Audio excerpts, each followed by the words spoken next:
Hola, ¿cómo están? Buenas noches. Estamos aquí desde Brasil, desde Bahía, nuevamente en Noches de Mercurio. Hoy día tenemos a un súper invitado. Como siempre en Noches de Mercurio hay invitados especiales. Y el tema de hoy me parece muy interesante. Vamos a hablar un poco de Aleister Crowley, este personaje tan controversial, amado, odiado, y de su tarot. Este bellísimo tarot pintado por Frieda Harris, el tarot de Thoth, también conocido como el tarot de Crowley. Entonces ahora nos vamos a conectar con Vid Pramat, autor de los libros del tarot terapéutico, que va a venir a hablarnos de este increíble tarot de Thoth. Y vamos a descubrir un poquito más de este tarot, los misterios de este tarot y de estos personajes interesantes como Crowley, la Frieda. Vamos a invitar ahora aquí a Vid.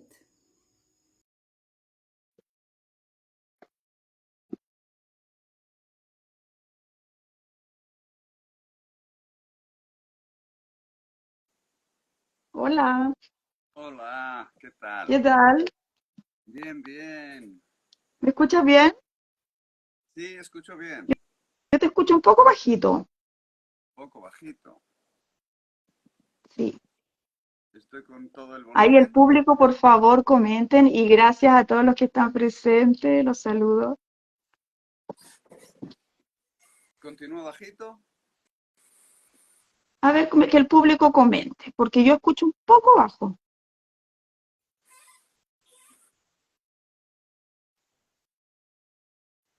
Oye, y ese fondo de atrás me encantó con todas las cartas. Viniste preparado, me gusta, me encanta eso. Las cartas y los signos astrológicos encima. Buenas noches a todos los que se van integrando. Tenemos a la Rueda Tarot, Capultuc, Tarot Óptico, Belén Gutiérrez, Irlandara, Guerra María Julia, bueno, un montón de gente. Muchas gracias por estar aquí presentes. Y ahora, Beth, buenas noches. Boa noite. Ah, tem personas que están en portugués también, do Brasil. Bueno, espero nos puedan entender. ¿Pero ahora? Sí, te escucho bien. Sí, solo que ahora no te Si repites igual. yo no te escucho. Entonces dejémoslo como antes. Coméntenos si escuchan bien. Yo te escucho bajo, pero te escucho.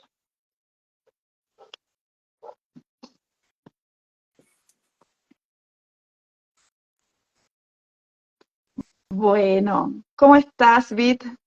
¿Todo bien? Sí, sí, aquí en Bahía, estupendamente. Qué bueno. Hace poco nos encontramos en la playa, en un lugar hermoso.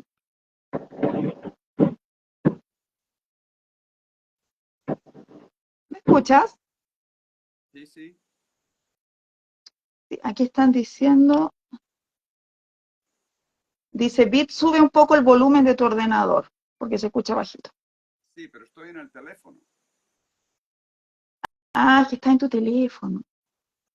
¿Y no tienes de estos audífonos los comunes que te ponen en el teléfono y... Voy a ver un instante. A ver si tengo uno Ujú. que se me escuche Bueno, mejor. por mientras le voy a preguntar a las personas que están presentes si conocen este tarot, si lo utilizan, si hay personas presentes que trabajan con él, hacen lecturas. Vale. Yo personalmente lo he admirado miles de veces, lo he tenido en mis manos muchas veces, pero las veces que lo he tirado, que me tocó asistir en lugares que me pidieron leer las cartas y no tenía las mías y me prestaron el tarot de Crowley, wow, lo encontré bien intenso. Entonces me conectaba así como para poder leer, pero era como fuerte. Pero a nivel de estético, de imágenes, me encanta. Lo encuentro maravilloso, las imágenes que tiene. No sé si algunos de ustedes ya ha probado usar este tarot o trabaja con él. Me pueden comentar si quieren. Mientras Bit busca unos audífonos para que lo escuchemos bien.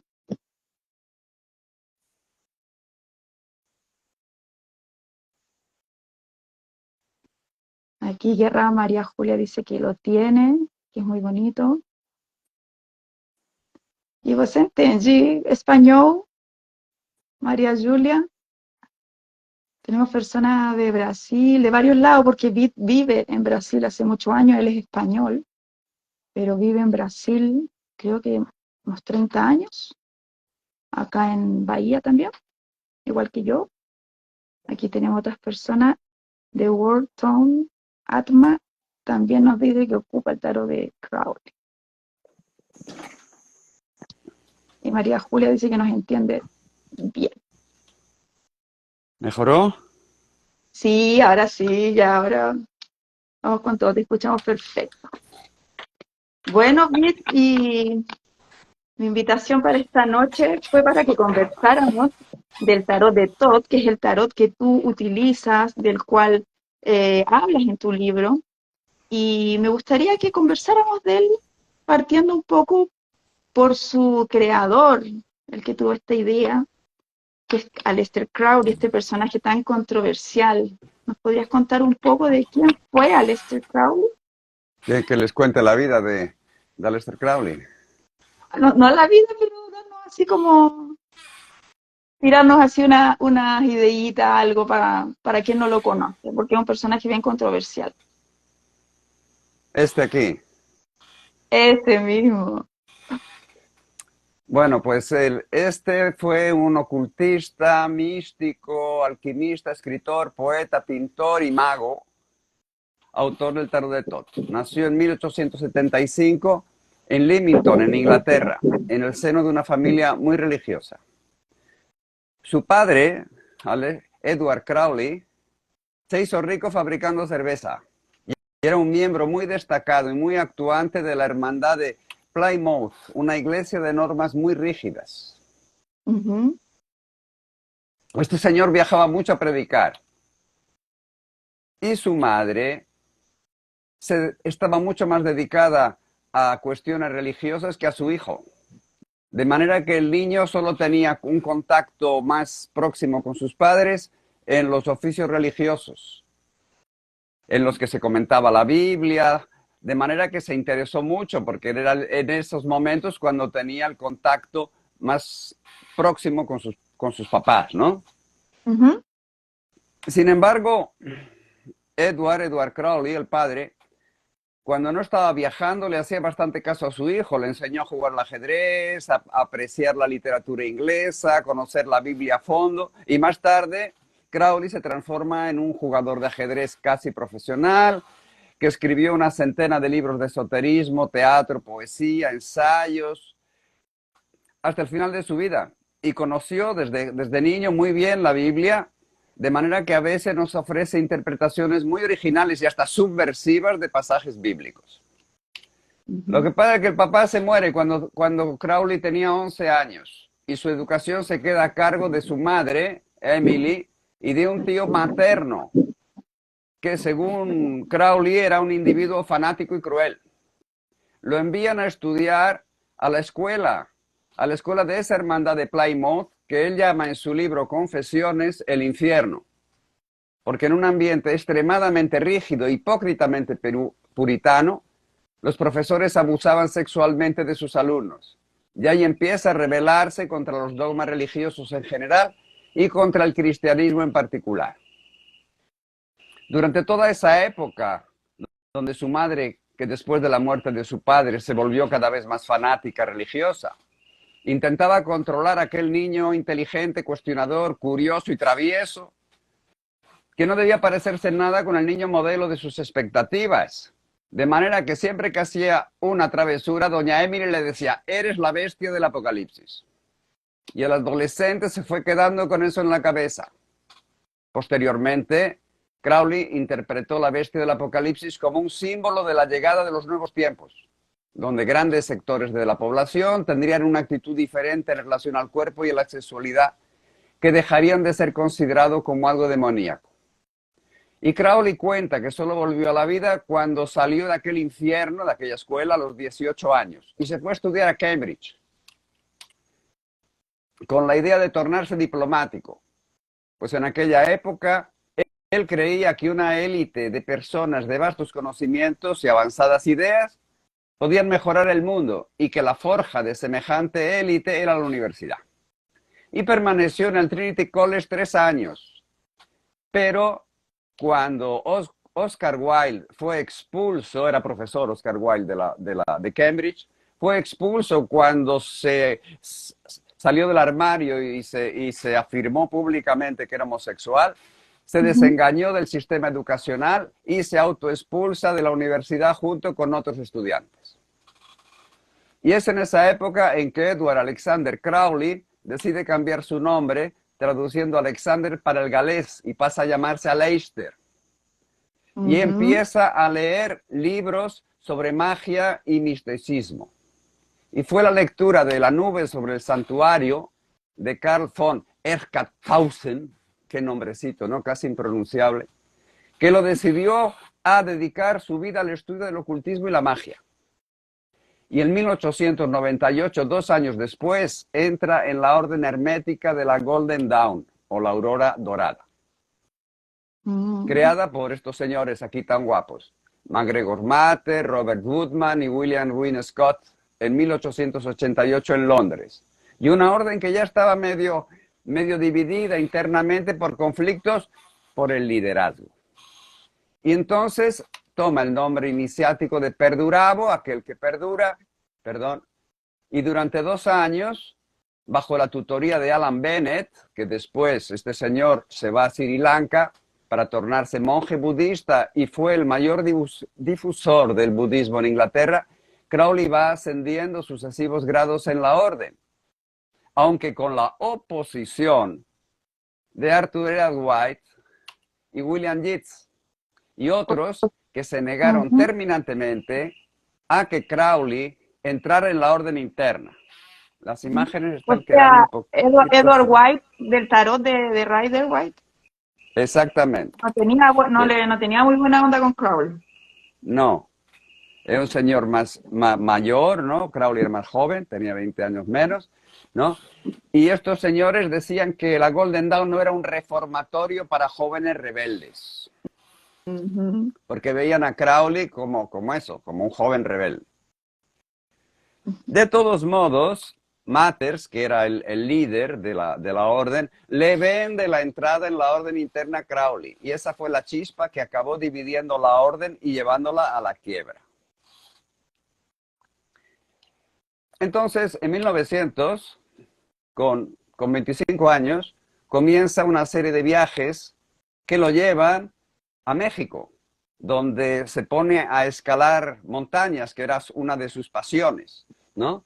Y entonces escaló varios volcanes, tomó peyote, visitó Tepoztlán, siendo iniciado ahí en Tepoztlán en el más alto nivel de la masonería, en el grado 33. Ah, mira, yo en México. Interesante. En México. Ahí también se encuentra con Oscar Eckenstein, que era un guía de alta montaña y fue maestro de Crowley en filosofía oriental. Y este Oscar lo desafió a mantener la mente en blanco, mirando el segundero de un reloj de pared. Y Crowley no llegó a los 10 segundos, con lo cual se dio cuenta que necesitaba hacer alguna cosa para controlar su mente. Y ahí Eckenstein lo inició en Raja Yoga o yoga de la mente. De México se fue a San Francisco, Hawái, Japón, Hong Kong, Sri Lanka, donde se encontró de nuevo con Alan Bennett, que ya estaba de monje budista, y que lo inició en el Hatha Yoga, budismo y meditación, alcanzando el estado de dhyana, donde el meditador se une a la meditación y la mente desaparece, que es un preludio del samadhi, ¿no? O iluminación. Y Bennett quiere que Crowley se quede con él más tiempo para profundizar en sus experiencias meditativas, pero los Himalayas estaban demasiado cerca, su afición por el alpinismo es más fuerte, y con Oscar Eckenstein y otros montañeros intentan escalar sin éxito, y además agarra la malaria, el K2, el segundo pico más alto después del Everest. De vuelta a Europa, se compra, con el dinero de su padre, de la cerveza de su padre, se compra una mansión, esta que está ahí, en las márgenes del famoso lago Ness. ¿Te acuerdas del lago Ness, no? Donde Sí. tenía aquel monstruo. Y donde se establece para practicar los rituales del libro de Abremalín el Mago, escrito alrededor de 1600, con el propósito de unirse con su santo ángel guardián. En otras palabras, con su esencia divina. Y al parecer consiguió hacer esa unión. Y en ese año se casa con Rosie Kelly. Y en 1904 se van a Egipto de luna de miel con la intención de invocar entidades egipcias. Y Crowley cuenta en sus memorias que una noche Rosie soñó con una figura humana con cabeza de halcón que le dijo: vengan, tengo un mensaje para ustedes. Crowley comprobó que no fue un sueño, sino una aparición, y salieron a buscarlo. Claro que con esa cabeza de halcón no podía ser otro sino Horus, el hijo de Isis y Osiris, ¿no? Y entonces salieron a buscar a ese tal de Horus y fueron a buscarlo en las imágenes de los museos. Y en la ciudad portuaria de Boulak, en aquella época 2 kilómetros del centro del Cairo, llegaron al antiguo museo egipcio y en una de sus salas, Rosie, apuntando para la estela de la revelación, donde está Horus sentado, le dijo a Crowley: ese fue el personaje que apareció. Así que alquilaron unos aposentos dentro del propio museo. Y los primeros días de abril de 1904 cuenta Crowley que, estando sentado en su escritorio, se le apareció un ser de luz que se identificó en perfecto inglés británico como Aiwass el mensajero portador de 3 mensajes. Inclusive Crowley hizo un dibujo de Aiwass, ¿no? Esos 3 mensajes eran uno de Nuit, la diosa madre, otro de Hadith, el compañero de la diosa madre, el principio masculino, consorte de Nuit, y finalmente un tercero del propio Horus.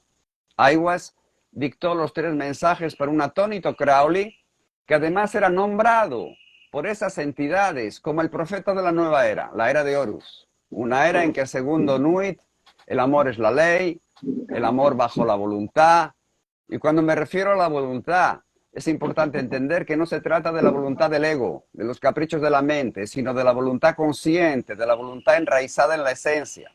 O como decía Nuit en estos textos, pues voluntad pura, desembarazada, de propósito, libre de ansia de resultado, es la vía perfecta. Esto suena a taoísmo. Una nueva era en la que la única obligación es hacer lo que realmente queremos. O en palabras de Nuit, tú no tienes derecho a no ser hacer tu voluntad. Y ahí Crowley compila esos 3 mensajes en el libro de la ley. Vuelve a los Himalayas, esta vez para escalar el Kanchenjunga en 1905, la tercera cumbre más alta, y fracasa, siendo que 3 alpinistas mueren. Vuelve para Europa, vuelve para París, se encuentra con MacGregor Matters, que no acepta introducir en la Golden Dawn los rituales y principios revelados a Crowley en el Cairo, en el libro de la ley, de manera que éste se desliga completamente y definitivamente de los restos de la Golden Dawn, que ya estaban fraccionados. Y funda la Astrum Argentum en 1907 y la revista Equinox, una publicación semestral que mantuvo activa hasta su muerte. En 1912 entra en contacto con la Otto, fundada por Kellner y Reuss, que reivindica la detención del conocimiento que perteneció a los templarios. Pertenecieron a la Otto gente muy interesante, ¿no? El Rudolf Steiner, fundador de la antroposofía, el Gardner de la Wicca, el Carl Germer, que fue sucesor de Crowley como líder de la Otto, y Spencer Lewis, el fundador de Amorc. Y Crowley se torna la cabeza de la orden para los países de lengua inglesa. Y con el nombre iniciático de Baphomet fue reescribiendo los rituales de la Otto. A ver que ponga la imagen un poco mejor, que está un poquito... Ahí está mejor. Sí. Ay, ¿qué pasó aquí? Ahí está bien. Según los principios del libro de la ley, ya actualizó todos esos rituales mágicos de la Otto con los conocimientos del libro de la ley. Hasta 1925, que asume el liderazgo internacional.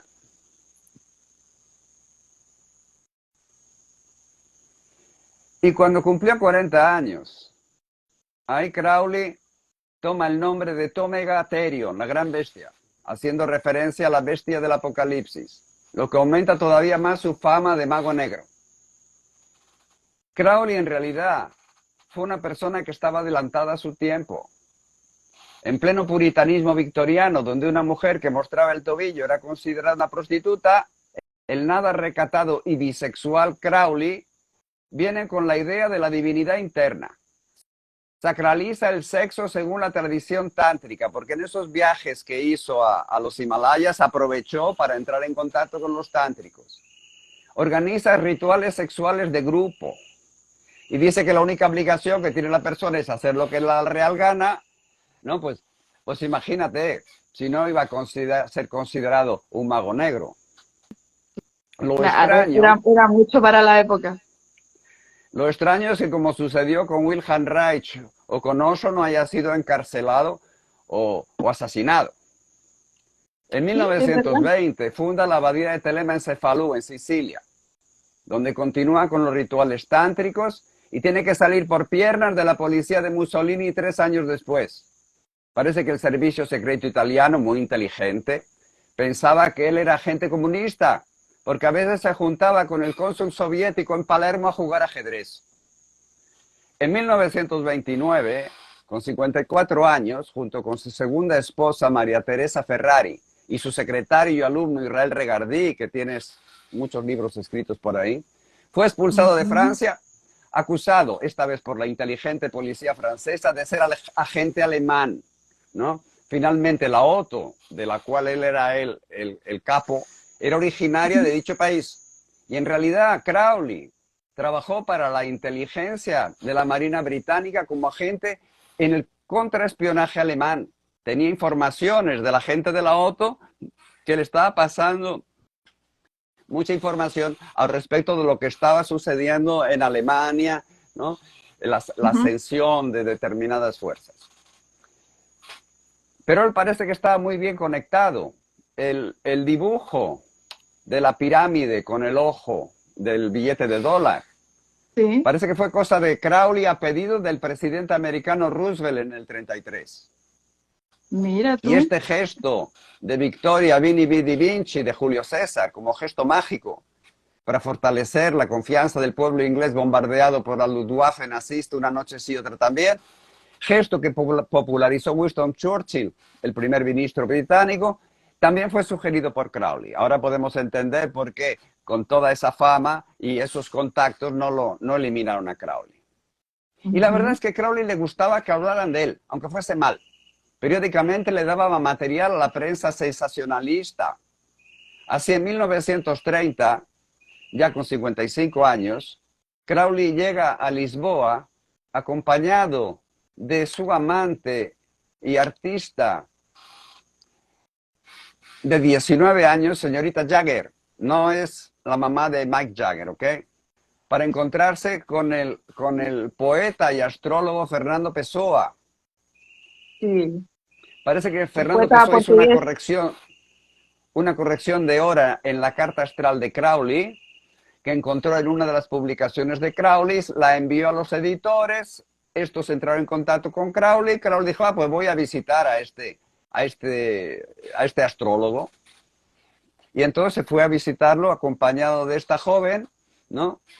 Y estando allí en Lisboa, parece que la chica tuvo una crisis histérica y desapareció. Y Crowley fingió suicidio en el despeñadero marino de la Boca del Infierno en Cascais, a 35 kilómetros al norte de Lisboa, donde todavía hay una lápida, este es el despeñadero, hay una lápida que recuerda el incidente con las últimas palabras de Crowley escritas en una hoja de papel que dejó en el hotel, diciendo, no puedo vivir sin ti, la otra boca del infierno me va a apañar, me va a agarrar y no será tan caliente como la tuya, Firmado tú, Li Yu. Tu Liyu, que era un nombre chino que Crowley usaba. Ujú. En Entonces se fin, dio por muerto. Creo que eso duró varios meses lo que dieron muerto. sí, se le dio alguna, no creo que no fueron tantos meses, ¿no? Fernando Pessoa y el periodista del Diario de Noticias de Lisboa, Augusto Ferreira Gómez, soltaron la noticia que se expandió por toda Europa Ujú. y, y un tiempo después, me parece que fueron unas 3 semanas, Crowley reaparece en Londres con la señorita Jagger del brazo y vuelve a hacer noticia, en la prensa. Sin embargo, Crowley quiso deslindarse claramente de las acusaciones de mago negro y escribió en la revista Sunday Dispatch en 1933. Este texto, bueno, aquí está Crowley jugando al ajedrez con Pessoa, con el poeta portugués, ¿no? Eso es delito. Y, y, y, y escribió en esta revista: para practicar la magia negra tienes que violar todo principio de la ciencia, decencia e inteligencia. Debes estar obsesionado con una idea demente de la importancia del mezquino objeto de tus detestables y egoístas deseos. Se me ha acusado de ser mago negro. No se ha hecho jamás afirmación más boba sobre mí. Y ya en 1937, Crowley estaba trabajando en la elaboración de un tarot acorde con los patrones de la nueva era. Y ahí conoció a Freda Harris, ¿no? Ujú. Los patrones Que de la fue nueva era y del libro de de las la pocas ley que había que... recibido 33 años atrás. Ajá. Frida era miembro de una orden llamada comasonería teosófica, donde Ujú. las mujeres tenían el mismo estatus a diferencia de la masonería tradicional. Estaba estudiando geometría proyectiva sintética basada en las teorías de Rudolf Steiner, ¿eh?, de la antroposofía, y que era Sí. miembro de la OTO cuando Crowley era el capo, y Goethe. Ahí Frida se tornó discípula de Crowley para mejor plasmar en sus acuarelas las ideas y bocetos de Crowley. Y Ujú. fueron 4 años de trabajo súper intenso durante la Segunda Guerra Mundial. Inclusive,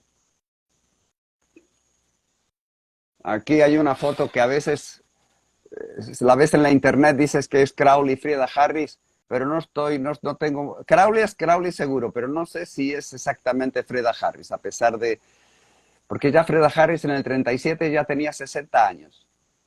Ujú. Bueno, digo que lo estaban haciendo el tarot durante la Segunda Guerra Mundial. Y en la carta de la derrota, el 5 de espadas, pusieron aquí 4 cruces esvásticas nazistas, ¿no? Como un acto simbólico mágico de la lucha contra el nazismo. Ujú.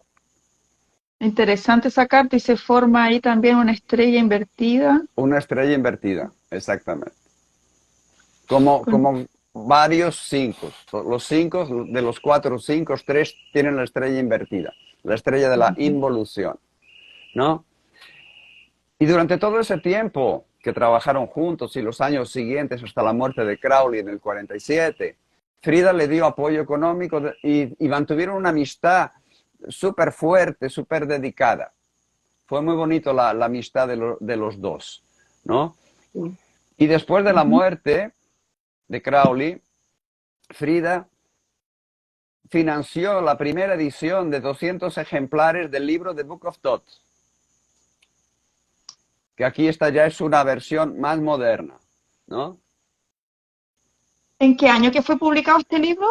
Como los 60 por ahí. Como los 70 ya. Porque ellos no alcanzaron Parece a que ver esto que fue publicado, esta publicado, obra publicada. perdón, sí fue publicado en el 69, Ujú. cuando tanto Crowley como Frida Harris ya habían fallecido. Y Claro. el tarot de Todd ya, ya, ya fue publicado después. Ninguno de Claro, los dos vio ni ni el tarot, Claudia ni ni el, Frida no llegaron a ver impreso, ¿no? Solo vieron el proceso creativo, pero no lo llegaron a ver no así. lo llegaron a ver. Ujú. Wow, qué interesante todo lo que nos cuentan. Qué personaje. Crowley estuvo en todas, hizo de todo, viajó por todos lados, Sí, sí, fue no amado, se puede decir odiado. que se lo pasó mal, ¿no? Y es un tarot para la nueva era. Ese era el propósito de Crowley. Ujú. Un ¿Y tarot por para la qué? isla de Acuario, como él decía, ¿no? El eón de Horus. Después Ujú, del león de Isis o eón matriarcal, viene el león de Osiris, patriarcal, y después el león de Horus, que es el león del niño, del hijo. Aquí tenemos los arcanos mayores de Crowley. ¿Mm? Y ya. hay algunas cartas que Crowley realmente modificó, algunas más en la imagen, otras más en la interpretación, ¿no? Las cartas que más el cambió fueron estas 6 que están aquí. ¿Mm? Ujú, Por ejemplo, la famosa fuerza, donde se ve una mujer que está, algunos dicen que está cerrando la boca del león, pero en realidad la está abriendo, porque está inspirada esta imagen en el mito de Sansón. Sansón, de largos cabellos, pareciendo una mujer, agarró al león por las fauces, le abrió, a ver si puedo abrir un poquito más esto aquí, le abrió las fauces y lo desgarró y lo mató. Y estas imágenes están inspiradas del tarot de muchos de los tarots, ¿no? Están inspirados en, justamente en el mito de Sansón, ¿no? Y sí. donde la fuerza era justamente la fuerza de carácter, la capacidad desde la mente de dominar, controlar los instintos. Dentro de aquella visión de que el planeta era un ringi donde las fuerzas diabólicas y divinas estaban en una lucha constante. El cuerpo era la casa del demonio, el alma la casa de Dios. Había que mortificar al cuerpo para purificar el alma. Ujú, Y hasta en taros más modernos también tenemos el mito de Hércules. Hércules matando al león de Nemea, estrangulándolo. En una época ya con los taros más modernos, donde Freud ya había dicho que la mayoría de las neurosis proceden, ¿no?, de la negación de los impulsos emocionales e instintivos. Entonces aquí Crowley y Harris hacen una carta completamente diferente. La mujer se quitó la ropa, se sentó encima del león, su fuerza motriz, unida al león, a su lado animal, por las riendas de la pasión, y está mostrando en primer lugar la integración del lado animal con el lado racional. ujú. Cuando Esa desde el carta lado fue súper revolucionaria, ¿no? Para la claro, época, hasta el día de hoy es como una apertura ahí de conciencia grande. cuando acogemos, respetamos lo que nos viene del lado animal, que son instintos, emociones, impulsos biológicos, necesidades corporales, impulsos vitales, eso aumenta nuestra autoestima, aumenta nuestra autoconfianza, nos sentimos más sensuales, más sexys, más entusiasmo por la vida. Crowley ya no la llama la fuerza, la llama lust. Primera traducción de lust podía ser lujuria, pero eso queda muy pobre para el contenido más amplio de esta carta. Deseo vehemente también se podía traducir. Pero a mí me gusta llamarle el entusiasmo, esa fuerza que viene del inconsciente, con un potencial creativo, con mucho placer, ¿m?, y mucha energía. Otra, porque finalmente de la unión viene la fuerza, ¿no? No viene de la disociación, de la represión de un lado, es de la unión. Por otro lado, esta carta está hablando de la creatividad. La creatividad es una fuerza biológica, en principio dirigida para dar continuidad a la especie, llenando de chamacos el planeta. pero que se puede elaborar y direccionar con la mente para actividades creativas. Ujú. Y por último, esta carta representa a la mujer de la nueva era. La mujer que es dueña de su cuerpo, de su sexualidad, de su tiempo, de su vida y de su bolsillo, aunque la imagen no tenga bolsillo. Rompe con aquella famosa mujer sometida que tiene que abrir mano de todos sus talentos o de gran parte de sus talentos para dedicarse a cocinar, fregotear y cuidar de los chicos. Otra carta es el colgado, que mucha gente por ahí la llama el ahorcado y no tiene nada que ver con ahorcado. Hasta el punto que hay veces que algunas cartas muestran ahorcados. Y viene, y esa es la carta de hay que sacrificarse. Tienes que renunciar a tus objetivos, tienes que sacrificarte como nuestro Señor Jesucristo se sacrificó para salvarnos. No sabemos muy bien de qué o de quién. Mientras que en el tarot de Crowley es la entrega a la plena naturaleza. Lo único que estamos amarrados y no nos podemos soltar es a nuestra naturaleza. El aguacatero no da mangos y el árbol de mango no da aguacates.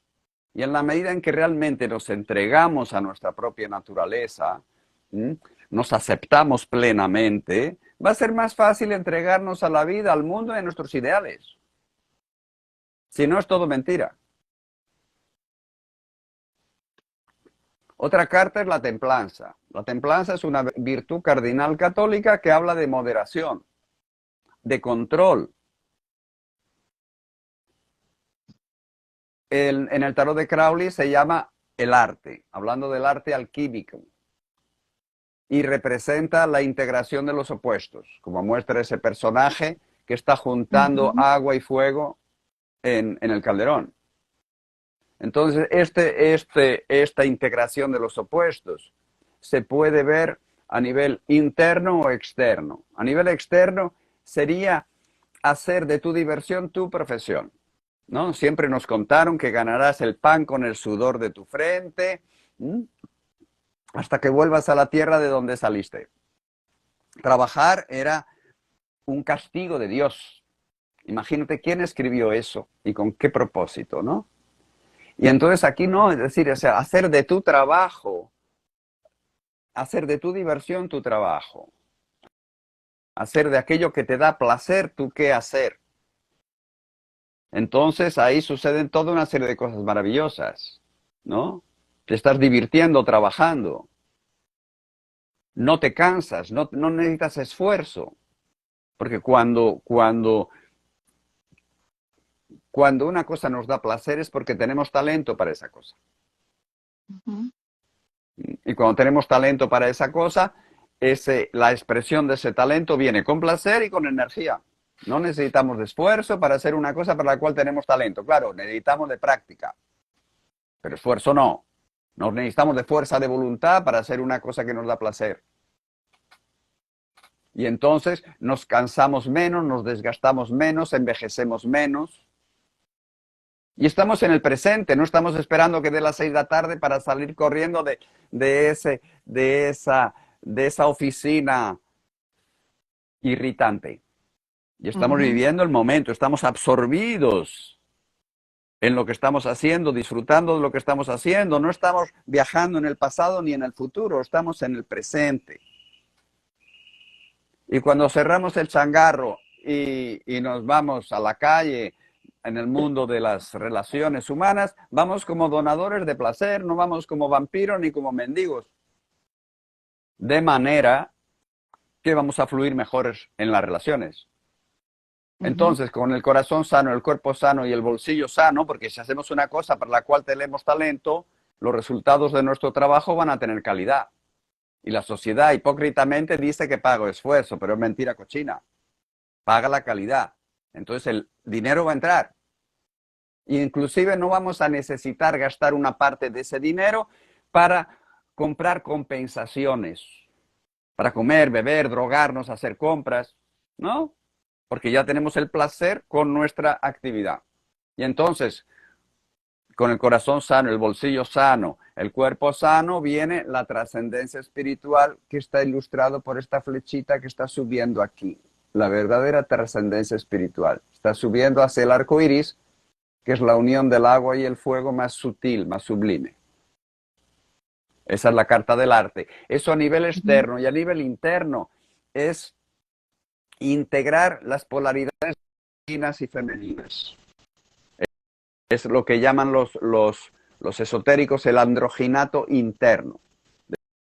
Desarrollar tu lado masculino, tu lado femenino, que están visibles en la carta de los amantes, ¿no? Donde tenemos el emperador y la emperatriz, y ahí integrarlos aquí en el arte. Otra carta es el demonio.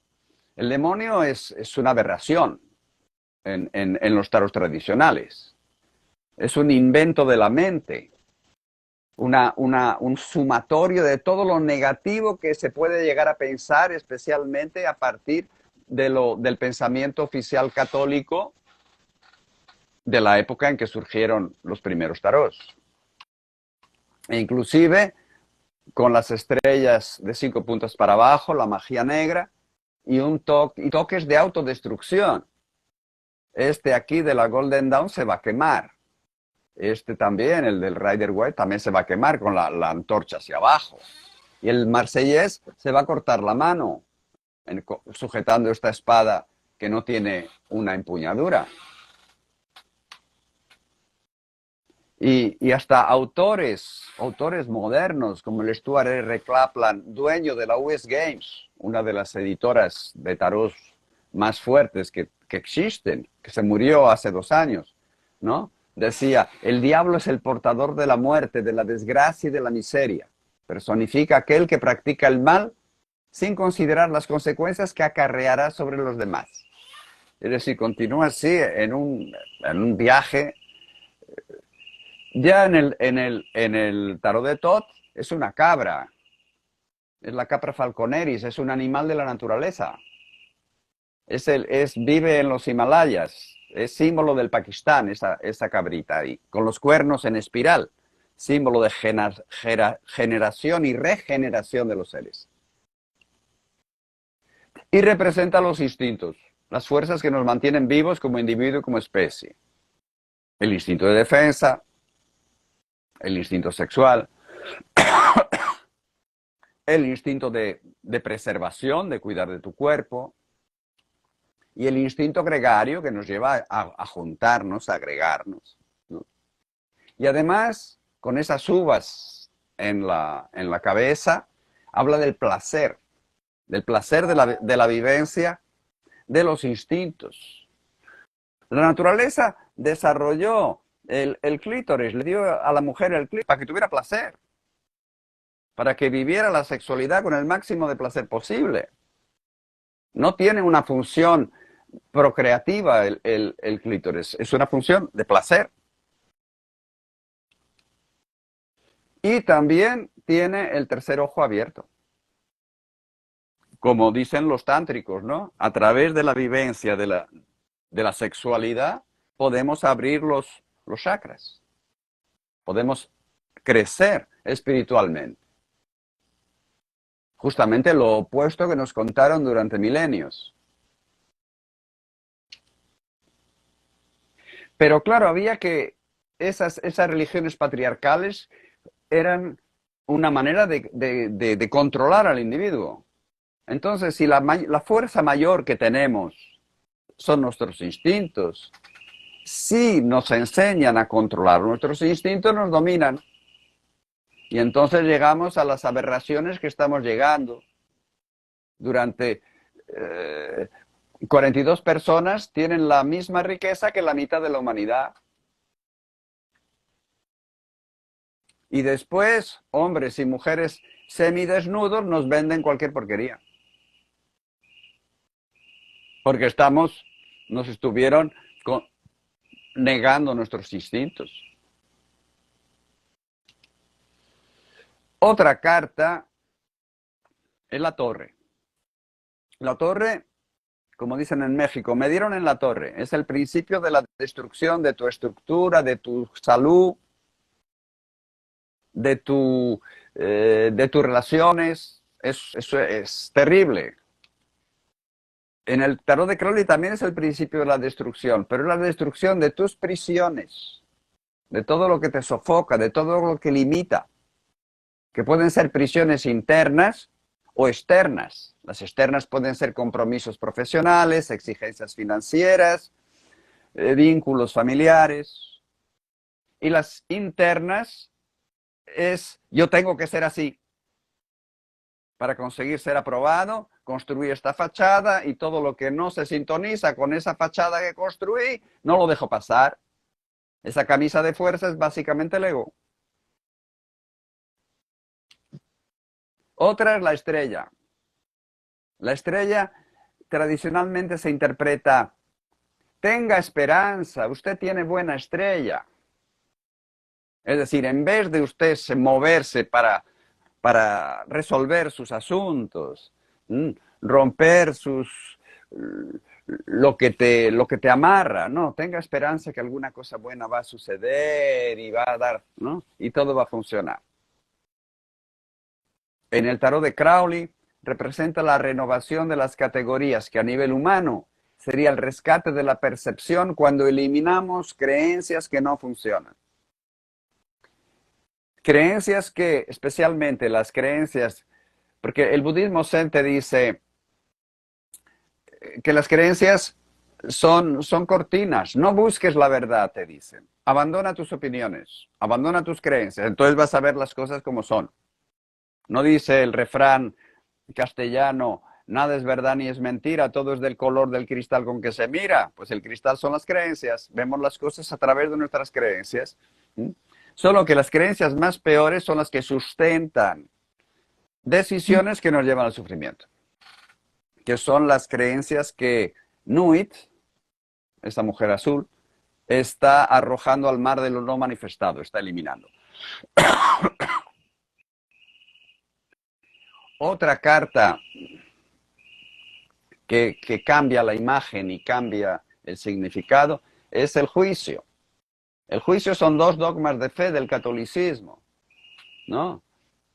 La resurrección de los muertos, que puede ser una cosa tan simpática. Bueno, otra oportunidad para ser feliz. Vamos a resucitar, qué maravilla. Pero después viene el juicio final, ¿no? Vas a pagar por tus pecados, cabrón, ¿no?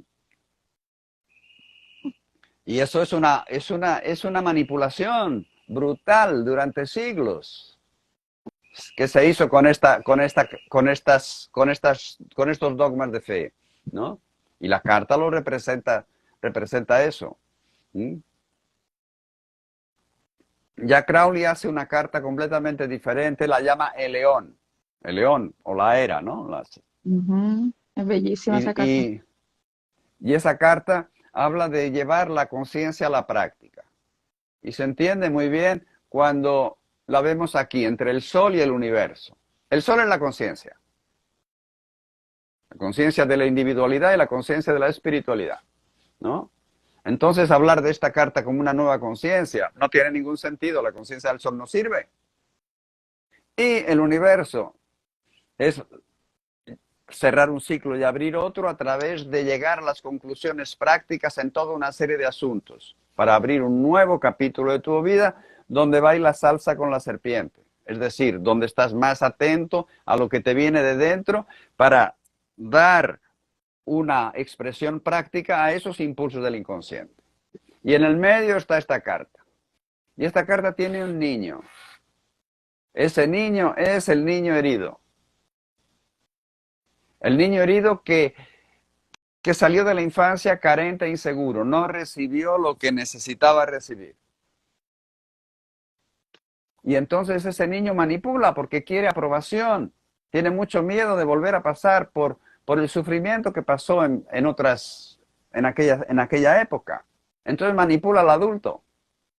El adulto muchas veces se da cuenta de lo que hay que hacer. Esto es lo que hay que hacer. Y llega el niño, le pone la zancadilla y no lo hace. Otras veces dice, esto es lo que hay que dejar de hacer. Y el niño va y le da un empujón y lo hace. Entonces esta es la carta de madurar a través de curar al niño herido. En la medida en que el adulto le da amor, apoyo, atención, todo lo que le faltó. Ahí ese niño crece y se integra con el adulto. Si a esa integración la queremos llamar renacimiento, pues la podemos llamar renacimiento. Qué bonito.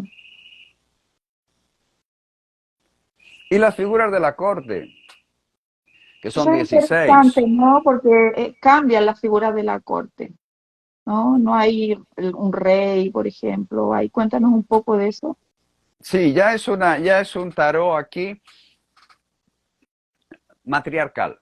Ya no es el tarot patriarcal con 3 hombres y una mujer, ¿no?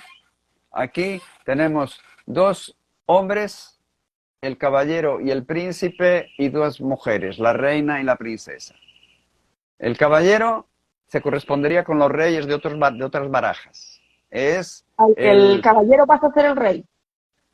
el O sea, como caballero sería el la rey de otras correspondencia. barajas. Ah, Solo que aquí la dueña del trono y del reino es la reina. Y el caballero es aquel caballero que en un torneo demostró que era capaz con las armas de defender el reino. Y ganaba y conseguía la mano y otras cositas de la reina. Y se transformaba en el compañero de la reina. Y entonces caballero y reina tenían 2 hijos, príncipe y princesa.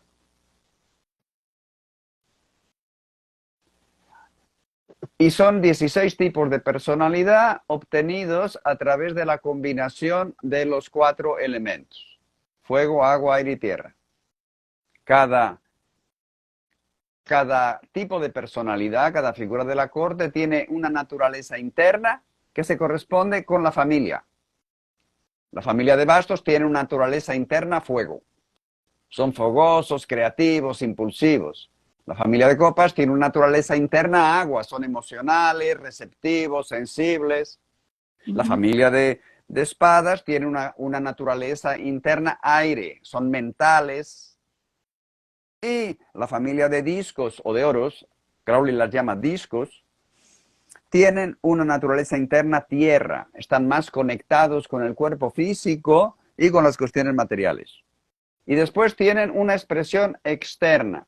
La expresión externa viene de las columnas. Los caballeros tienen una expresión externa fuego, las reinas tienen una expresión externa agua, llegan con emociones, los príncipes una expresión externa aire, llegan con ideas, y las princesas una expresión externa tierra, son las que materializan, ¿no?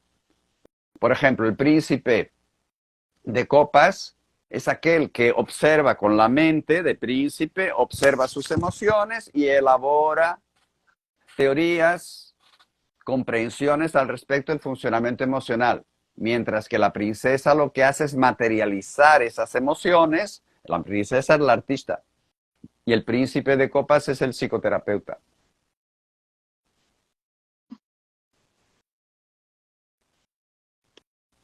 Y tenemos aquí cuatro, a ver que los ponga aquí mejor, cuatro cartas donde se repite el elemento. El caballero de bastos es 2 veces fuego, es el más masculino de todos. La reina de copas es 2 veces agua, es la más femenina, más receptiva, más sensitiva, más emocional. Su crecimiento es a través, su trascendencia es a través de desarrollar esa sensitividad que tiene, puede llegar a ser paranormal, mediúnica. El príncipe de espadas, 2 veces aire, este es el más intelectual. Y la princesa de discos es la más conectada con la materia, tanto con su propio cuerpo cuanto con las cuestiones materiales, 2 veces tierra. Pero tiene una posibilidad de trascendencia también, como muestra este diamante en la punta de su bastón.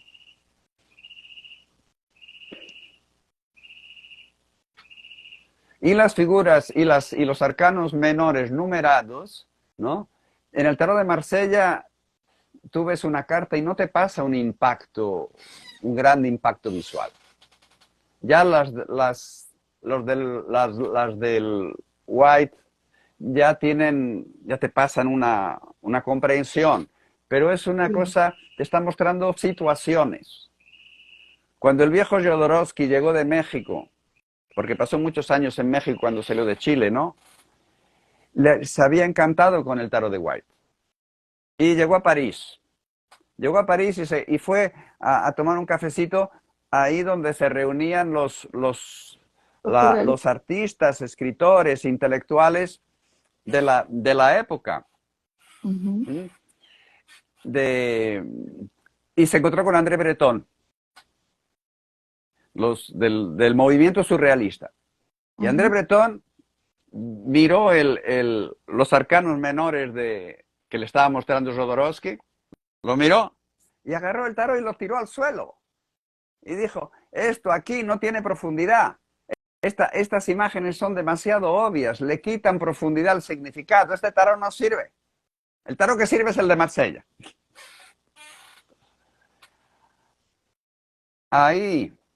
Aquí están los de Crowley, ¿no? Aquí ya no tenemos imágenes de situaciones concretas. Ujú. Podemos decir que los 10 bastos están hablando de 10 estados energéticos. Las 10 cartas de copas, 10 estados emocionales. Espera que los tengo aquí mejor, ¿no? Las cartas de espadas hablan de 10 estados o mecanismos mentales. Y las cartas de discos, 10 estados de relación con nuestro cuerpo físico y con la materia en general. Y los significados se obtienen a partir del número de la carta. Por ejemplo, todos los ases número 1 es un inicio, ¿no? Y también, si tenemos el árbol de la vida con 10 sefirot, podemos aplicar el significado de esas sefirot para las cartas. Claro, Por porque ejemplo, los 4. el tarot lo relacionó con la cábala y la astrología, ¿no? Y con la numerología. La numerología. Ujú. ¿Mm? En el tarot de Crowley tienes varias maneras de llegar al significado de la carta, ¿no? Una ya te dije, ¿no? Lo que significaban bastos, copas, espadas y discos. Otra es el número, el 4. El 4 es el número de lo ordenado, de lo estructurado, de lo estable, que en exceso Ujú. vía rigidez. Todos los 4 tienen esa connotación. Y además se corresponden con la esfera Gesed del árbol de la vida, que es la esfera de la construcción, ¿no? Y Ujú. además, cada una de esas cartas tiene una atribución astrológica que también nos va a ayudar a desarrollar el significado de la carta. El 6 siempre fue el número del equilibrio y de la armonía, ¿no? El triángulo hacia arriba del fuego, junto con el Ujú. triángulo hacia abajo del agua, masculino, femenino, integrándose, armonía y equilibrio. Y se corresponden con la esfera Tifaret, la esfera de la conciencia de la individualidad. ¿Mm? Entonces, esos significados van a aplicarse a cada una de las 4 series. Y cada carta, además, tiene una atribución astrológica. Por ejemplo, este 6 de bastos, cuyo título es la victoria, porque Crowley no cambió los títulos de los arcanos menores de la Golden Dawn. La Golden Dawn dio títulos a los arcanos menores, cosa que antes no existía. ¿Mm? Ajá. Cambió títulos de los arcanos mayores, pero de los arcanos menores no. No sé si le faltó tiempo o qué le faltó, pero hay algunas cartas que realmente el título de la Golden Dawn ya se quedó bastante desfasado. Esta carta se llama la victoria, el 6 de bastos. Pero no es la victoria que nos vende el sistema, donde para uno ser victorioso otros tienen que ser derrotados a base de competitividad, etc. Es cuando llegamos a un estado energético de armonía, de equilibrio, donde sin esfuerzo vamos desarrollando actividades creativas. Estás viendo aquí Leo, signo de Leo aquí debajo, y vamos expandiendo nuestros horizontes. Es la carta de la realización profesional, cuando nos sentimos realizados profesionalmente. Y además aquí también se ve, y después, para llegar también al significado, tenemos los colores de las cartas, ¿no? Aquí en este caso tenemos en el fondo un violeta claro que está hablando de trascendencia espiritual. Como último escalón de ese estado de armonía, de equilibrio, de realización profesional. Ujú.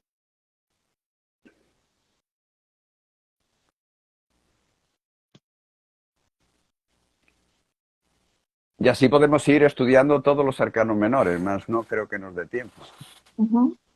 Wow, qué interesante. Nos diste, la verdad, una clase del tarot de Crowley y nos mostraste mucho de su historia.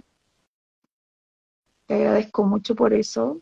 No sé si las personas que están presentes quieren comentar algo o preguntar algo, pero fue realmente interesante y nos permitió conocer más sobre Crowley y su tarot, que realmente trae nuevos conceptos. Es un tarot, la verdad, más actualizado, tiene más que ver con estos nuevos tiempos, ¿no? Él era un visionario. Sí, si quieres hacer un trabajo terapéutico, este es uno de los mejores tarots que existen. Digo uno de los mejores que existen, pero de los que existen, de los que ya vi, este es el mejor. Interesante. Yo supe que en un comienzo él quería solo hacer como una revisión de los tarot tradicionales e incorporarle estos conocimientos de cábala, astrología, numerología. Pero fue la Frieda Harris que le propuso como hacer una ilustración visual de todo el recorrido, de todo el conocimiento de Crowley. Y él le interesó y fue mucho más de lo que él esperaba todas estas imágenes. Y yo aquí imprimí algunos bocetos, porque hubieron muchos bocetos de este tarot antes de llegar ya a las imágenes definitivas. Se hicieron varias otras imágenes. Mira, este es del loco. Aquí está el boceto, el dibujo. Y acá es una imagen, son pintadas en acuarela. Ella hacía boceto en acuarela y ahí la probaba, hacía varios. Dicen que era bien exigente igual, Sí, hasta llegar al que quería. Este es acá el caballero de disco, ¿no? sí, Qué bonito estos dibujos. sí, el de la izquierda es el que salió, el definitivo. Claro, que quiera otro posible. Y tengo del mago también, unos bocetos acá, también en acuarela. Sí, del mago hicieron tres, ¿no? Sí, tú tienes ahí el que quedó, porque estos dos son los que creo que lo han publicado después en otras versiones, y Sí, son estos dos, los que no pero fueron publicados. lo que no fueron publicados en las primeras ediciones porque Crowley Claro, escogió el otro.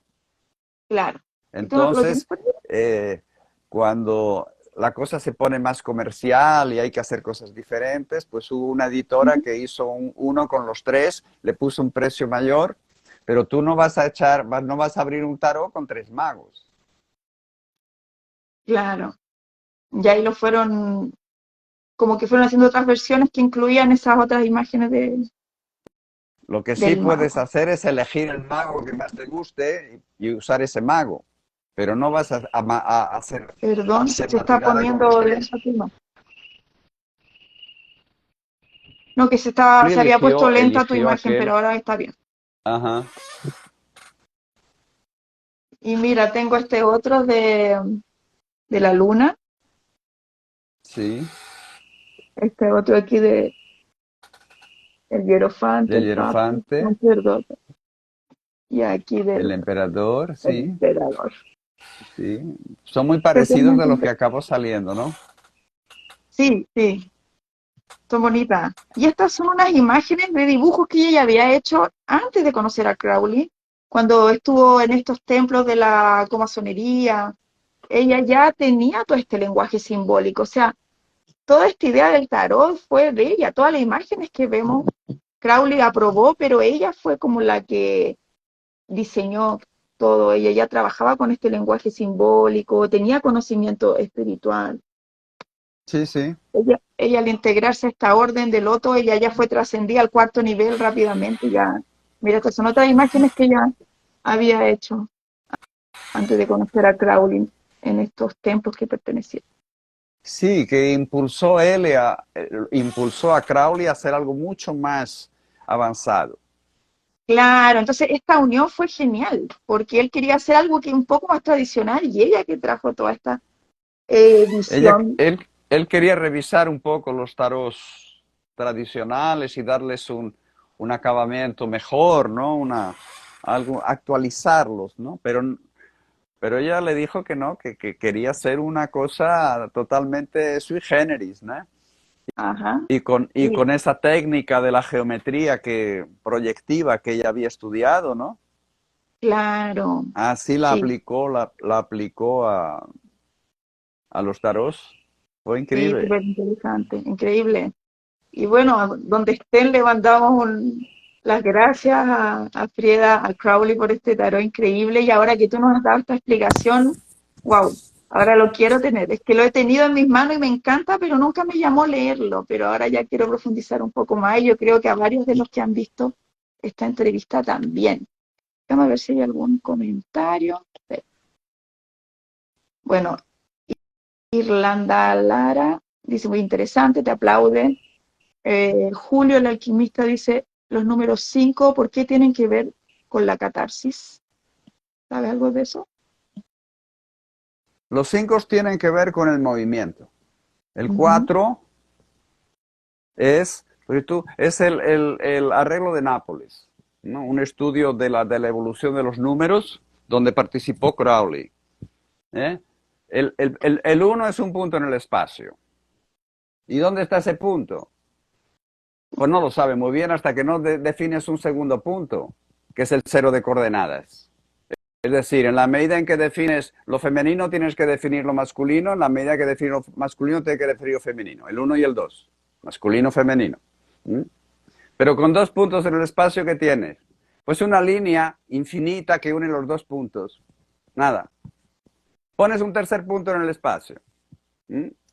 ¿Y qué te define un tercer punto? Pues el tercer punto te define un plano que divide el cosmos en la parte superior y la parte inferior. Pero tampoco, no es nada, no puedes agarrarte el plano y echártelo al bolsillo. Pero cuando colocas un cuarto punto, tienes el tetraedro. Ujú. Ya tiene límites, porque el número 4 es eso, el número del orden, de los límites, de la estructura. ¿Mm? Ya tienes algo sólido que te lo puedes meter en el bolsillo. Entonces, el quinto punto, ¿dónde lo pones?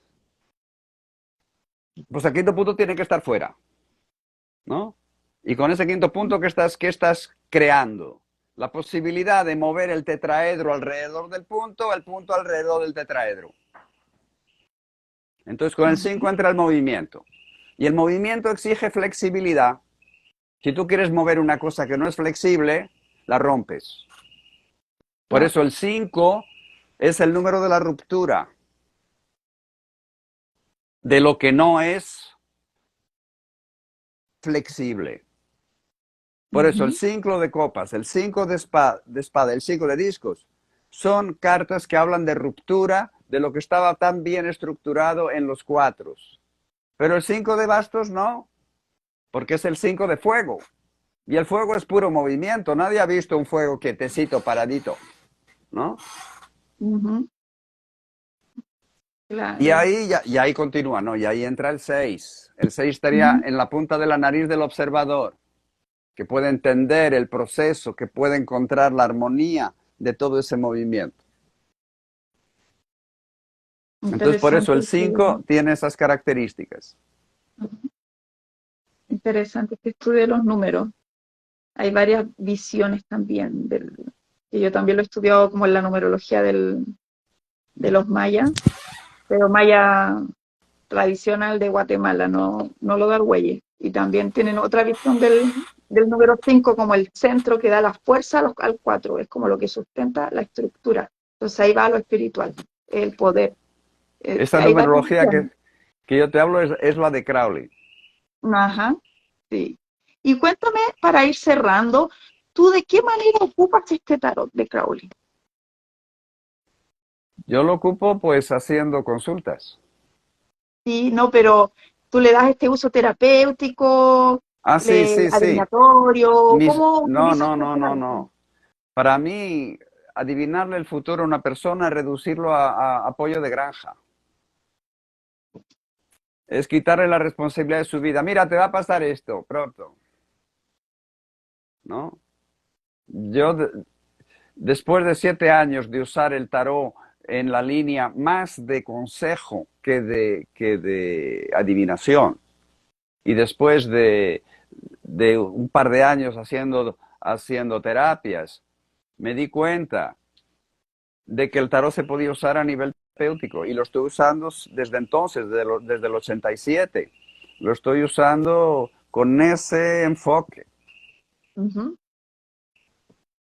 Interesante. ¿Y tú das cursos para ir cerrando? Me gustaría que le contaras a la gente un poco de los talleres que tú das. De repente hay gente que le puede interesar venir a Brasil a hacer un retiro contigo, porque tú haces retiros también. Si tienes algo También, ahí planeado para este año que viene, si quieres aprovechar este momento. a ver, te pongo aquí.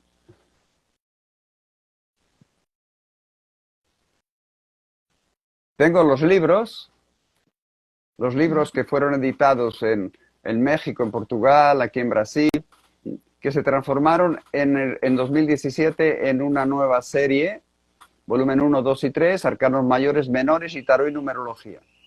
Y tengo la formación en tarot terapéutico en 4 módulos. El primer módulo es un módulo teórico en vídeos, son todos en vídeos, ¿no? De 22 horas. Ahí con ese módulo aprendes a usar el tarot con ese enfoque terapéutico, conociendo todos los símbolos, conociéndoles todas las relaciones con la cabala, con la astrología, con la numerología. Después hay un módulo práctico que muestra el ritual, las lecturas. Tiene como 10 lecturas, 10 ejemplos de lecturas, también en vídeos de 8 horas y media de duración. Y después ese de tarot y numerología, donde a partir de la fecha de nacimiento calculas los desafíos y las lecciones de vida que la persona tiene. Las lecciones de vida son actitudes y comprensiones que ayudan a la persona a ser más ella misma, que para eso estamos aquí finalmente, ¿no? Y los desafíos son dificultades internas que la persona tiene y que en la medida en que las acepta, trabaja y desactiva, da un gran salto evolutivo. ¿Mm? Ese es el tercer módulo, tarot y numerología. Y después hay un módulo vivencial que es presencial, que yo antes de la pandemia lo estaba dando en muchos países por ahí, pero después de la pandemia ya lo estoy dando apenas aquí en la ecofinca Pachamama, donde vivo, ¿no? Que es el viaje al inconsciente, que es donde se vivencian los 22 arcanos mayores. A través de, se hacen meditaciones, ejercicios corporales, se crean situaciones psicodramáticas donde la persona vive los arcanos mayores y siente cómo está en relación a ese arcano mayor. Se le da trabajos para conseguir desarrollar plenamente esos arquetipos de los arcanos mayores. Interesante. ¿Y esa Hay una, vivencia, cuándo la das? ¿Cuál es la la voy a dar próxima? en abril. La voy a dar en abril los días 12, 13 y 14, viernes, sábado y domingo. Y para las personas poder saber más, tienen que entrar a tu página. Pueden entrar en mi página que está ahí, creo que se ve, No, yo no alcanzo. A ver, www.tarotterapéutico.info eso, ahí pueden buscar. y pueden también tener más información a través de ese teléfono, que es un WhatsApp, 5573-9972-5979. Ujú. O pueden Sí, escribirme al vidpramad@gmail.com. claro, o entrar a tu página también, Bitpramar, Y en mi de página van a tener Instagram. mucha más información, van a tener algunos vídeos gratuitos, pueden entrar en mi canal Vidpramat de YouTube, también van a encontrar un montón de vídeos públicos allí para conocer cómo funciona este enfoque terapéutico. Y les recomiendo poder hacer esa vivencia a los que les interesa ir hasta Brasil. Viv vive en un lugar maravilloso, unas playas paradisíacas y su casa queda en un lugar hermoso. Yo tuve el placer de conocerlo hace años y debe ser una experiencia maravillosa, así que se lo súper recomiendo. Bueno, Bit, te agradezco estar una vez más en Noche de Mercurio. Agradezco toda tu disposición y todo lo que nos entregaste, que fue un súper conocimiento. Gracias de verdad. No, yo que agradezco. Fue un placer pasar las historietas de Crowley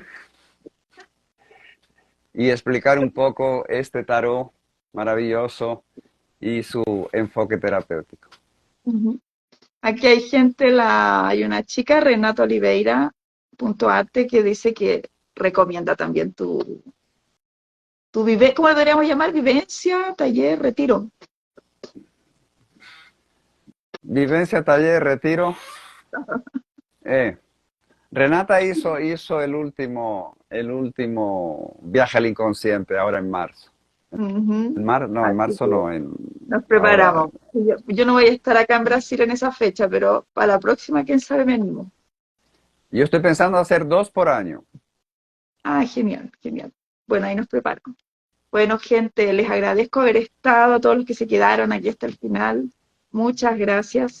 Y el próximo miércoles tenemos Noches de Mercurio con un invitado de Colombia, lo voy a dejar ahí en el misterio, pero un invitado muy interesante, muy creativo. Hace cosas maravillosas con Tarot de Marsella, Tarot de Rider. Así que los espero el próximo miércoles a las 20 horas de Chile, Argentina, Brasil, en Noches de Mercurio. Gracias, Bit. Besito y beso para todos. Besos, un abrazo fuerte para Buenas todos. Gracias noches, por la buenas atención. noches. Nos vemos.